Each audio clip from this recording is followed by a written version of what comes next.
একদিকে সাংবাদিকদের উপরে গুন্ডামি বেয়াদবপুরের শহুরে নকশালদের, গণতন্ত্রের চতুর্থ স্তম্ভ আক্রান্তে হলেও পুলিশ কিন্তু এখনো পর্যন্ত নির্বিকার। অথচ এখনো পর্যন্ত দেওয়ালে ঝুলছে দেশ বিরোধী পোস্টার। আর ঠিক এর মাঝেই এই দেশদ্রোহীদের পাশে দাঁড়ালো শিক্ষক সংগঠন জুটা। শাসক এবং শিক্ষক গোষ্ঠীর এই মদতেই মাওবাদীদের চাষ হচ্ছে বেয়াদবপুর যাদবপুরে।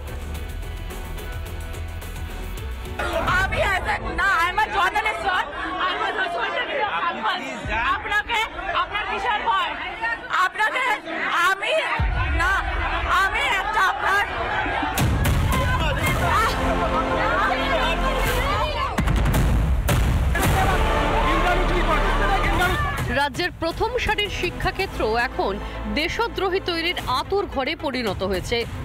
বেয়াদবপুর এখন বেয়াদব তৈরির কারখানা। আর প্রশ্ন করতেই দেশদ্রোহীরা চিরবির করে জ্বলে ওঠে। বৃহস্পতিবার রিপাবলিকের সাংবাদিকদের ওপর গুন্ডামি চালায় যাদবপুরের শহুরে নকশালরা। গণতন্ত্রের চতুর্থ স্তম্ভ আক্রান্ত হলো, কিন্তু এখনো কম্বল মুড়ি দিয়ে ঘুমাচ্ছে পুলিশ। অথচ ক্যাম্পাসে দেশ ভাঙার চক্রান্তের সেই পোস্টার এখনো জ্বলজ্বল করছে। যে সমস্ত স্লোগান লেখা রয়েছে না সেগুলো মোছা হয়েছে, না তার বিরুদ্ধে কোনো রকম পদক্ষেপ নেওয়া হয়েছে যারা সেই সমস্ত স্লোগান লিখেছিল। না পুলিশের কোনো ব্যবস্থা রয়েছে, না বিশ্ববিদ্যালয় কর্তৃপক্ষের কোনো ব্যবস্থা রয়েছে। একদিকে এই দেশদ্রোহীদের বিরুদ্ধে ব্যবস্থা নিতে হাঁটু কাঁপছে পুলিশের, অন্যদিকে সেই শহুরে নকশালদেরই তোল্লাই জুটার। তাদের সমর্থন যাদবপুরের বামপন্থী শিক্ষক সংগঠনের। শুধু জুটার কথা কেন বলছি, যাদবপুর বিশ্ববিদ্যালয়ের তরফেও কিন্তু কোনো রকম বিবৃতি জারি করা হয়নি। এখানেই প্রশ্ন উঠছে, তাহলে কি এই নকশাল শহুরে নকশালদের এই এইটাকে সমর্থন করে যাচ্ছে যাদবপুর বিশ্ববিদ্যালয়? কেন এই দেশদ্রোহীদের তোল্লাই দিচ্ছে বাম অতিবামেরা?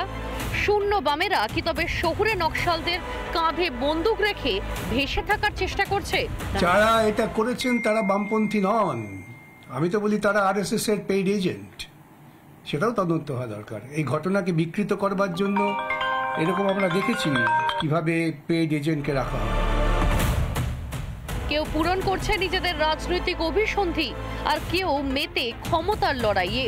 এই কয়েকটা পচা আলুতে নষ্ট হচ্ছে বাকিরাও। গাছ শুকিয়ে গেছে, বেশি দিন ছটপট হবে না, সব ঠান্ডা হবে। কাশ্মীর ঠান্ডা হতে বলে যাদবপুর কি ভারতবর্ষের বাইরে নাকি?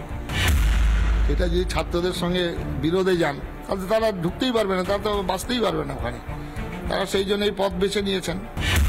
যদি এদেরকে কেউ ইন্ধন দিয়ে থাকে, যদি ইন্ধন দেয় ঠিক করেনি, আমার মনে হয় না যে খুব বেশি দিন এইসব প্ররোচনা দিয়ে কাজ করা হবে। ক্যাম্পাসে নেশার আসর, ক্যাম্পাসে দেশ বিরোধী পোস্টার, সংবাদ মাধ্যমের গায়ে হাত, তারপরেও বিবৃতি নেই পুলিশ মন্ত্রীর। তোমাদের স্বচ্ছতা বাইরে আসার পরে ভয় পাচ্ছ, তাহলে কেন লোকাচ্ছ রিপাবলিক থেকে? রিপাবলিকের কিসের ভয় যে রিপাবলিকের রিপোর্টারের নোখ কেন ভাঙা হবে? বিশ্ববিদ্যালয় কর্তৃপক্ষ শহুরে নকশালদেরই পাশে দাঁড়িয়েছে।